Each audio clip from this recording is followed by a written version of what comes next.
You guys, it's not often that we get to use the L word on the podcast, but we are definitely using the L word on the podcast today, and that L word is legend.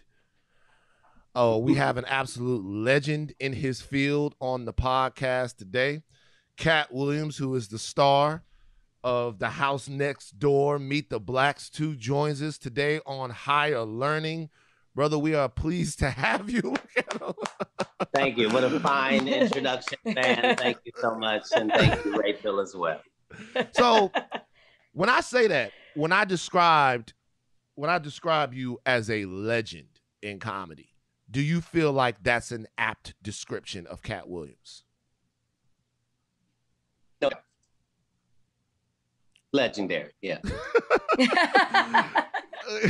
At what point? Because see, I'm gonna be honest with you. Like, I don't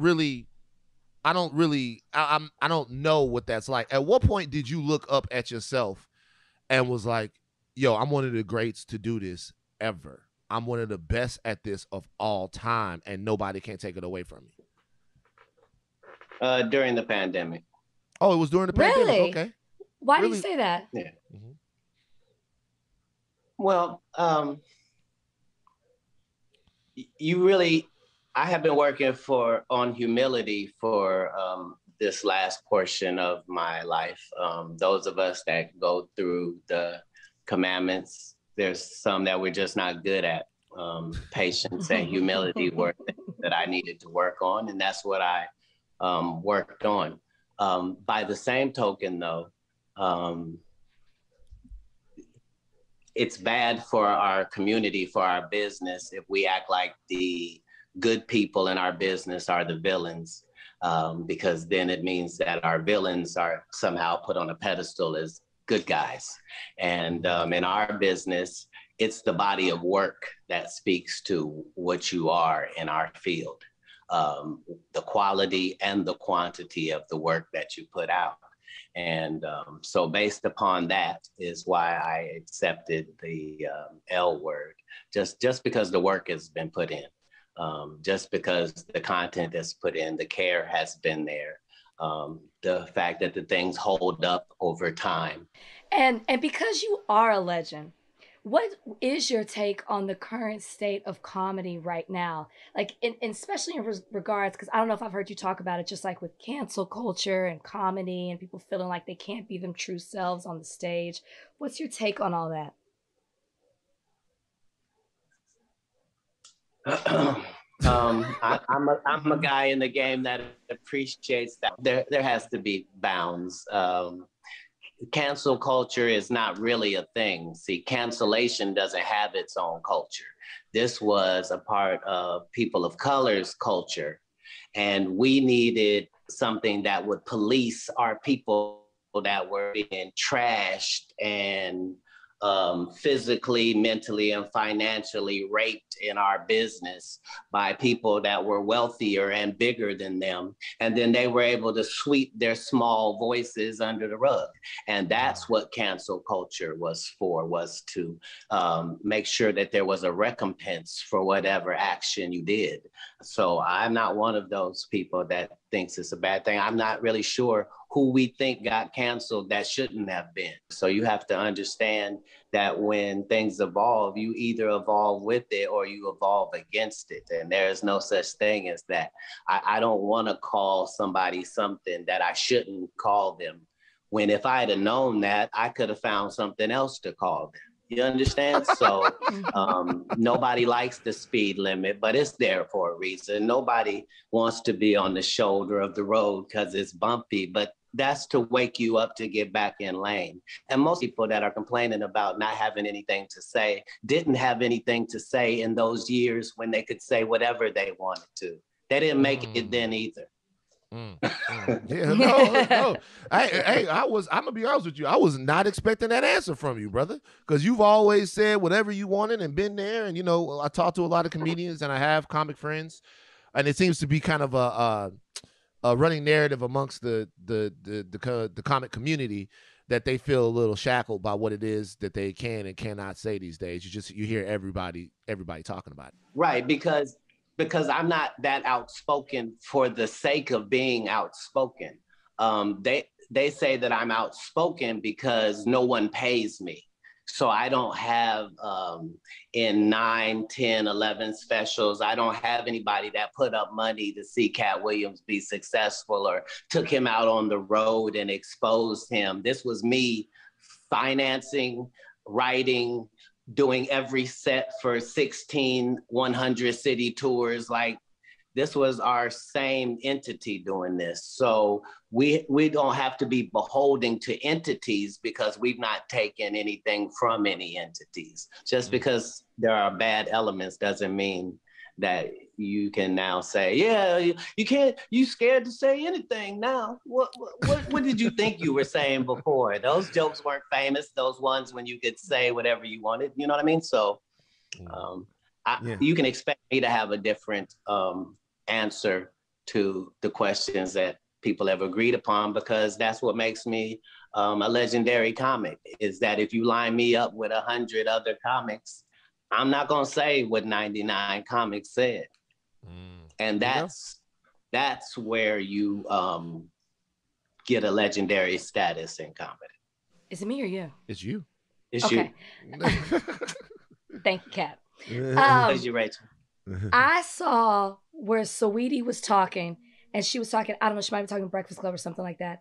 And she was saying how one of your jokes helped her get over people hating on her. Her dad showed her a joke of yours where you talked about haters and how that's a good thing. If you got 14 haters, you need 20 more or something like that. Do you hear that a lot about the work that you do? Like people coming up to you saying, hey, like this joke helped me through this, because this, I mean, like the depth of the things that you talk about, even most recently, what you did with Supreme, I really feel like your jokes help people. Sorry, I lost my voice. I had a good weekend, Katt. That's okay. I love when a woman's voice sounds like that. It means a good weekend. I was just wondering, do you hear that a lot? Like Saweetie's comments of people coming up to you and saying your comedy helps them get through things or over certain things? Yeah, well, it's for them. So I'm not surprised that it's benefiting people. That's who the medicine was prescribed to. That's number one. Number two, anything that you hear me saying to my audience is something that I'm also saying to myself first. That's the relationship with that propelled me to a higher place. I don't think there's anything more important on this planet than a woman, period. Because that's how I feel, that bleeds into everything that I do. It's not a thing that was done because a movement came up. I really love my people, even at the worst of them. So that comes through. I need someone to understand that hatred is part of it. It went for Gandhi, it went for Jesus, it went for Muhammad, it goes for you. And if you understood that that was part of what comes with it, then you'd understand that the rind comes with the orange. The seeds are in the watermelon. You understand that you don't eat the silk off the corn's up under. These are pieces to God's creation. And if you can have somebody give that to you, even if it's comedically, it can help. And it's not going to apply to anybody except the people that were already great, the people that just needed a word, the people that, and that's who I service. So I'm no different than anybody else who loves their job, but I really love my job. It was the only thing I really care about in the world. So it's a blessed place. So I'm gonna ask you that, comedy is bustling right now. A lot of guys out there. And you there's a lot of dudes out there doing it at a very high level. It's just like tiers of comedy. And to you, what makes a legendary comic? Like, what are the ingredients? I'm sure you would agree that Dave Chappelle is a legend. I'm sure that you would agree that Chris Rock is a legend. And there are other guys, like obviously Kevin Hart has done his thing, and he's up on that kind of legendary status now. And you're there, and there's a lot of different people that are up there. Bill Burr, all over the place. Like, what makes a legendary comic? Like, what makes a comic to you? Like, what are the ingredients? Because I'm hearing you talking about longevity. You're talking about originality. What makes what's the elixir? All of the comedians that you named, with no exception, were working in 1999 and were well on their way to being famous. Okay. Meaning that you can already enter yourself, like with any workplace, into a field of people knowing that you're good. And you have to be good for a portion of time in order to be great. And then you have to be great for a portion of time to become legendary. You follow what I'm saying? There's no shortcuts to any of this. So Ja Morant can be the greatest version of himself. He's just coming out, and he can just come out, and you can say, in watching him for just this playoffs, man, that dude's gonna be great, right? LeBron on 17th, 18th, 19th season is a whole different element of greatness. Part of the upper tier is not what's happened good for you. It's what has happened messed up in your life also as well during this period of time that you were able to supersede. You follow what I'm saying? Richard Pryor doesn't of comedy without being a crackhead, without freebasing, without sleeping with guys, without marrying 7 women. This is all part of this dude's story, and the legendary GOAT status is that he was able to do all of that and still be the GOAT in our framework. And at some point, that's where longevity comes into play. But our field has always been busy, and there is great talent out there, whether they came through Instagram or Snapchat or TikTok. There are some really great, funny young minds that have entered our comedy space, and that's what comedy always does. Who's the funniest new guy that you like? Is there anybody in particular?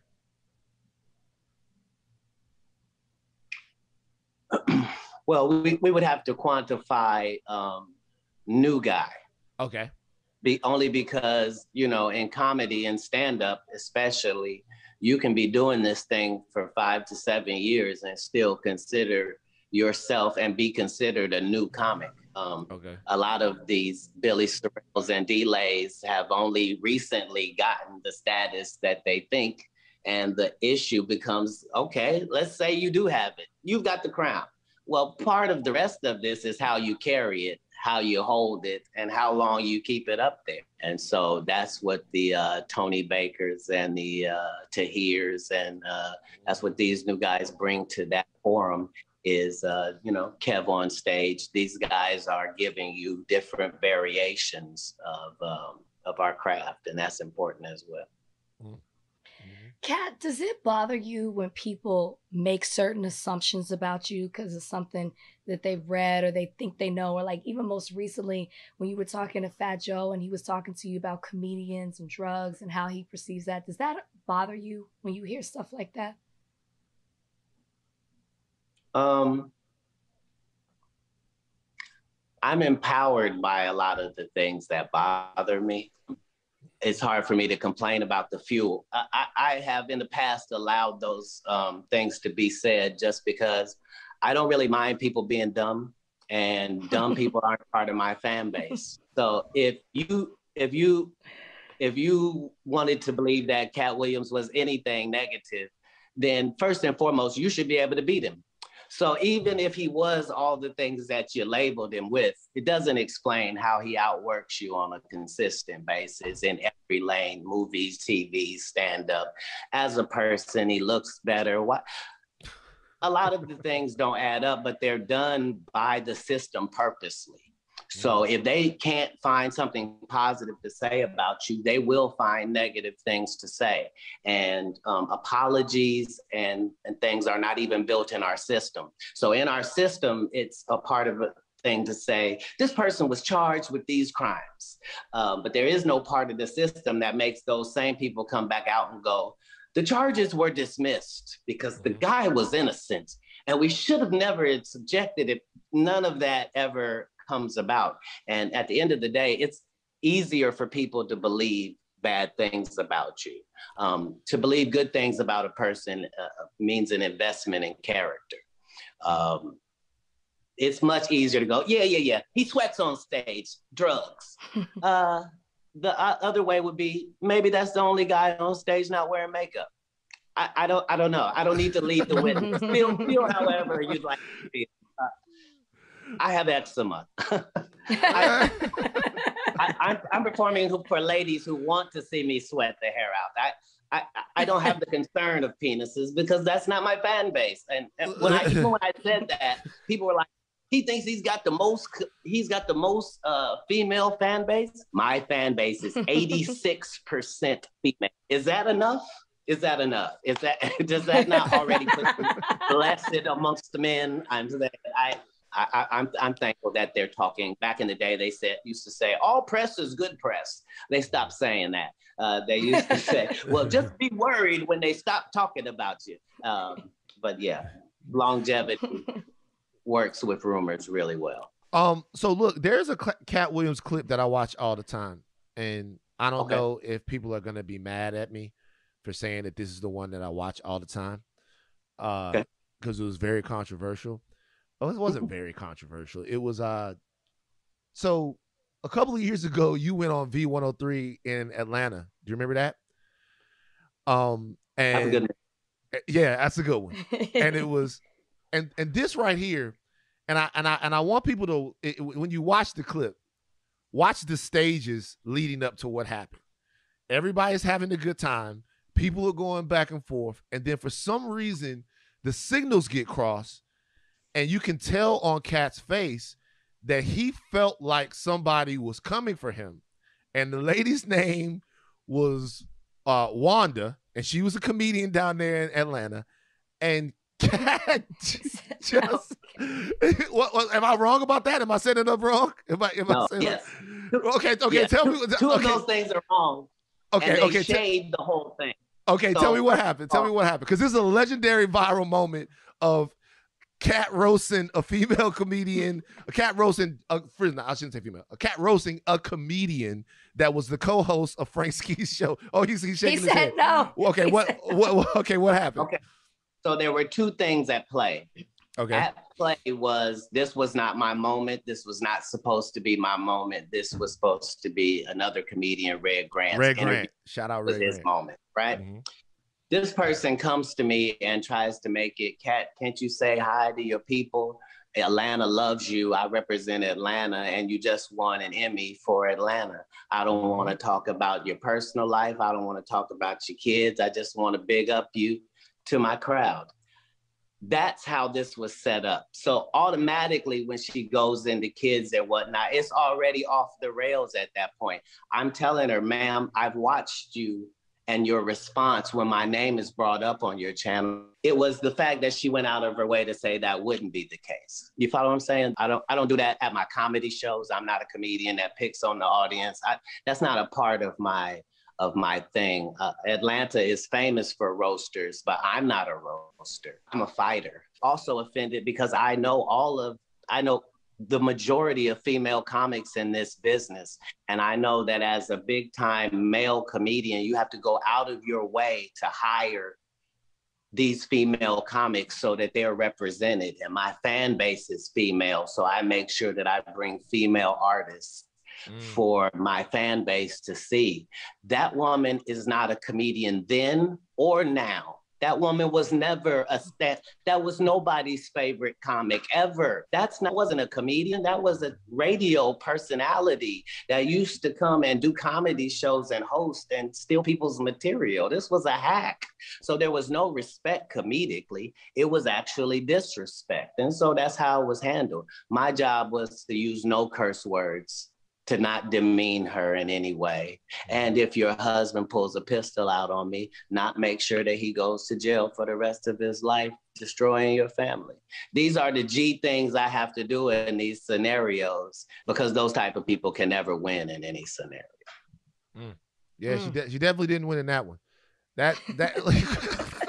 No, because you have to be delusional to want to engage yourself with me like that. Like, understand, I was on Wild and Out. I was 35 years old and there with them youngsters. What you want to play with it on any level, however you want to deal with things. I work too hard. I try too much. I care too much. Beating me is no, it's unnecessary.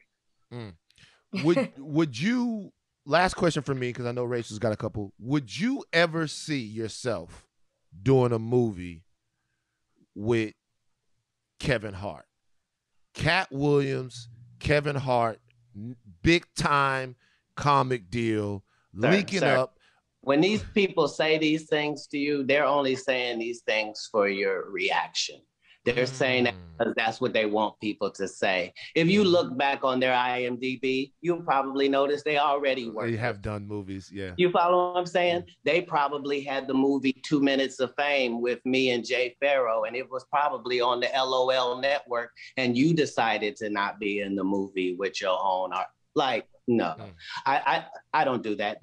That's what this movie here shows. I'm not an ego-driven person. I want what's best for the audience, no matter what the size of my role is. I know young Katt Williams is in that theater and he wants to see what I'm gonna do. And he believes that I'm gonna give it 100%. If it's on stage, if it's on TV, if it's on film, he feels like I'm 100% invested. Only care is making him laugh or making her laugh. And that's what I try to bring to this sport. And I feel like if that's how you felt, you probably are better than the rest. Who knows? Rachel? Last question I'll just ask you.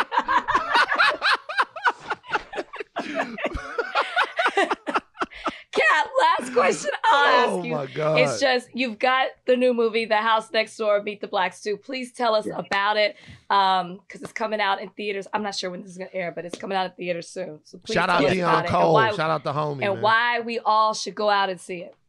Deion Taylor, yeah. Deion Taylor, my bad. Yeah, shout out Deion Taylor. So this was already a group, a family that had done a movie together. And the only additions to the cast were myself and my henchmen. And so we were the only additions to this universe. And so it made it a play-in, playoffs type of situation. Then it allowed me to, when I read script, I'm not the funny guy in the script. I'm the straight man. So now if you got me as a straight man, you must really have some shooters. And considering we really did have some shooters, that's what made it work so well and organically, because a lot of the things that should have been acting weren't acting. They were natural. Yeah. And great. And Deion gonna be mad at me because I called him Deion Cole, but look, he sent me he sent me the trailer. Shout out to Deion. Shout out to Deion Cole, Deion Taylor, those my guys. Like they sent me the trailer, and it's like, yo, Van, post a trailer, and I'm gonna be honest with you. It's very rarely that you laugh. You guys, anyone that's thinking about going to see the movie, just put the trailer on. The shit is fucking hysterical. Like, literally. Yeah, well, what makes it different though is lots of trailers are funny, but then when you get to the movie, you find out that all the funny parts were in the trailer. Right. Right.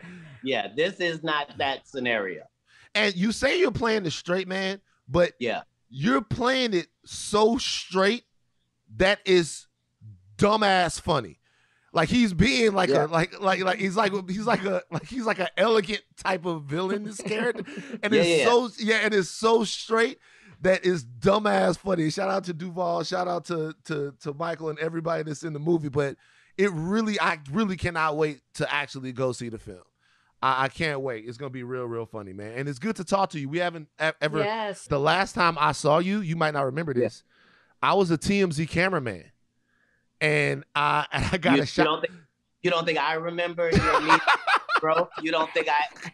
Oh, what happened? What happened? Oh, this is only two people that were gonna make it out of TMZ that generation. And it was the guy who's with you, and there was another young lady who had potential. But at each point, I'm hemming these folks up like, y'all know y'all part of the machine that chews up dudes like me. It was always be real. You would shoot Katt would give you the answer, and then he would give you a jewel. And it would be so, it was like, I used to tell my homies, it'd be so loving. He'd be like, yes, and I know that you know you're better than this. Have a great day. What is it about? Because, you know, it doesn't matter what lane it is. As an older person, you see the potential in younger people, and you see when somebody has a moral compass and the ability to have a standard.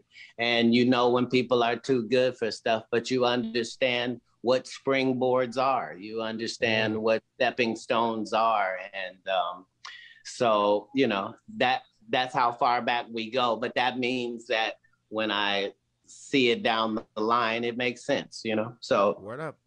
It's a big compliment, man. Yeah, man. Look, one of the smartest, one of the best interviews, one of like the last true authentic guys we have out here in this space.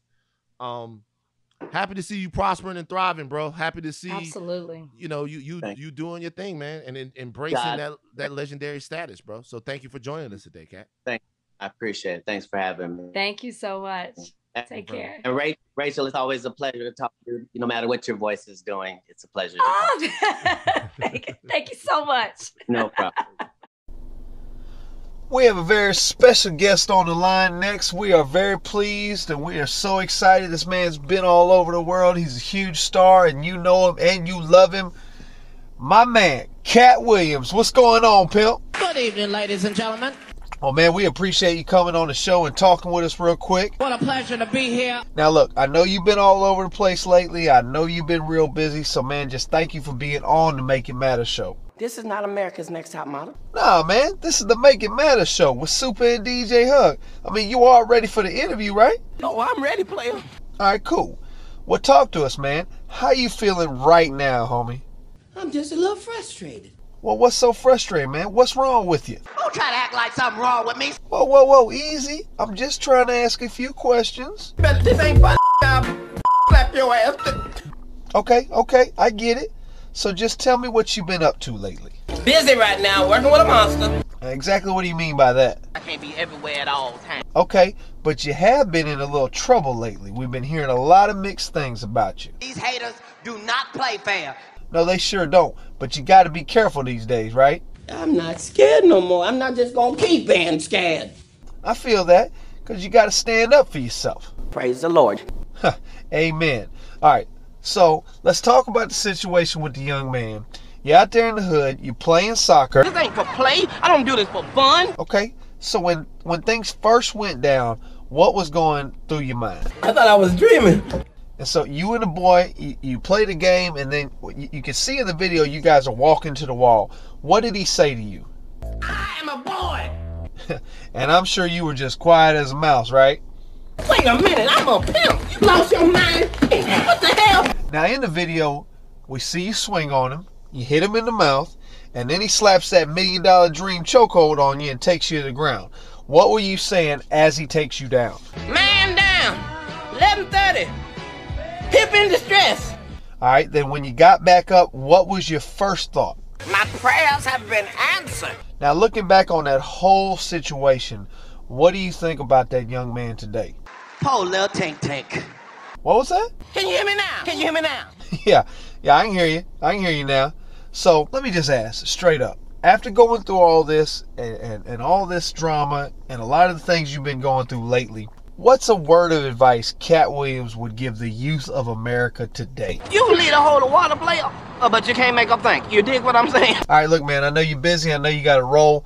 But real quick before you get off with us, man, can we do a little word association drill? I'm going to ask you a celebrity's name, and I want you to tell me exactly what you think about that person in one word. First thing that pops up in your mind, all right? Kevin Hart. Mitch. All right. Chris Rock. Mitch. Steve Harvey. Mitch. Man, even Steve? Well, how about Cedric the Entertainer? Mitch. Man, Chris Tucker. Mitch. Man, even Chris. Mike Epps. Mitch. Gandhi. Mitch.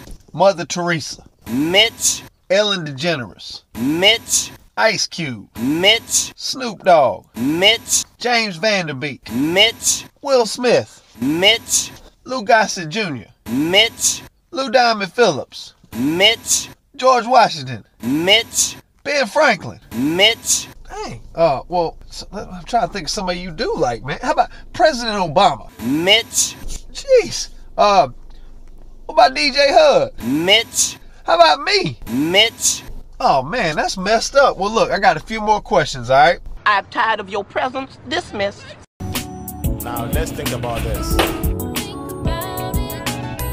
You've heard them on their radios, on television, you've read their newspapers, you've even talked to them in your beer houses.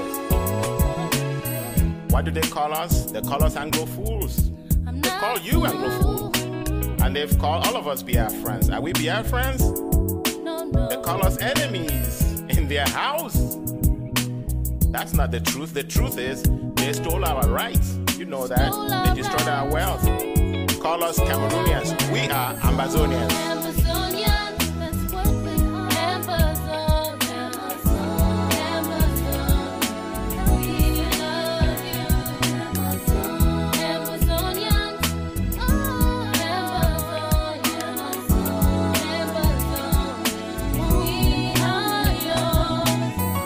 You know, Ambazonia is not a dream, it's a reality. And let's talk to Ambazonia.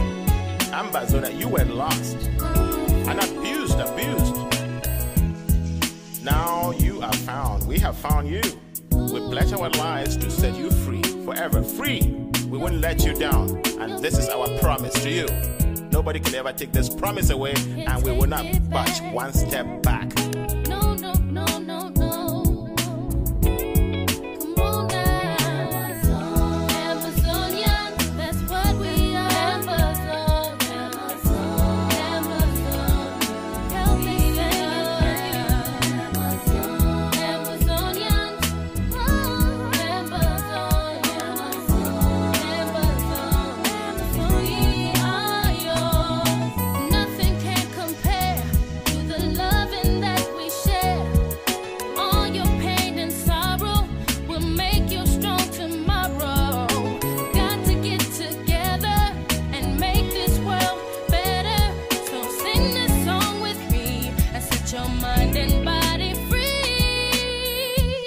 This really comes down to you and me.